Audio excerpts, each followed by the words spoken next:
Hello students, let's read the question. So the question is match column 1 with column 2 and select the correct option from the codes given below.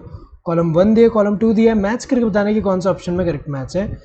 Fats made of 3 fatty acid chains attached to glycerol. So इसको हम क्या बोलते हैं, triglyceride बोलते हैं.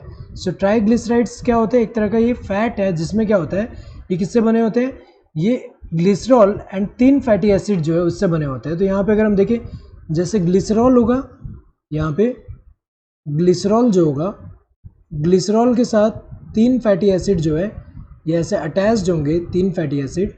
और यहाँ पे अगर हम देखें ये अटैच किससे होंगे, क्योंकि फैटी एसिड जो होता है उसमें क्या होता है, यहाँ पे फैटी एसिड में कार्बोक्सिलिक एसिड वाला जो वो ग्रुप है, एंड इसमें क्या होगा, ग्लिसरॉल में अगर हम देखें हाइड्रोक्सिल ग्रुप होगा यहाँ पे.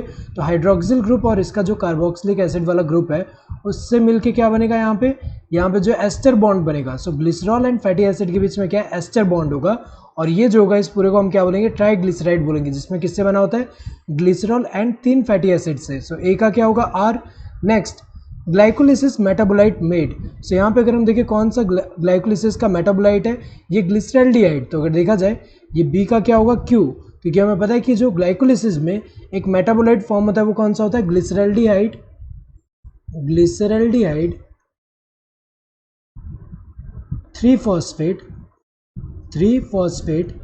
सो ये जो ग्लिसरल्डिहाइड 3 फॉस्फेट जो होता है, ये अगर हम देखें ये एक मेटाबोलाइट फॉर्म हो रहा है बिटवीन जो ग्लाइकोलिसिस में ये फॉर्म हो रहा है. तो इसका क्या होगा, बी का क्यू होगा. Next, storage form of glucose. तो हमें पता है कि ग्लूकोज जो है उसका स्टोरेज फॉर्म कौन सा होता है. सो एनिमल या फंजाई की अगर हम बात करें, उनमें जो स्टोरेज फॉर्म होता है ग्लाइकोजन होता है. सो ग्लाइकोजन क्या है, ये पॉलीसेकेराइड है which is made up of which monomer, glucose से बना होता है. तो अगर देखा जाए इसका क्या होगा, इसका जो है यहाँ पे इसका P होगा.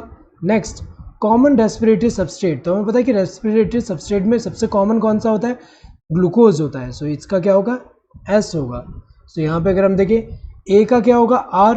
A का R अगर हम देखें यहाँ पे है और बाकी में यहाँ S दिया हुआ है, यहाँ पे S दिया हुआ है, यहाँ P दिया है, गलत होगा. देन B का क्या होना चाहिए, Q. B का Q अगर हम देखें यहाँ पे सही दिया हुआ है. देन C का क्या होना चाहिए, P, सही दिया हुआ है यहाँ पे. डी का क्या होना चाहिए, एस, सही दिया है. Correct answer would be the second one. Hope you understood the question. Thank you and all the best.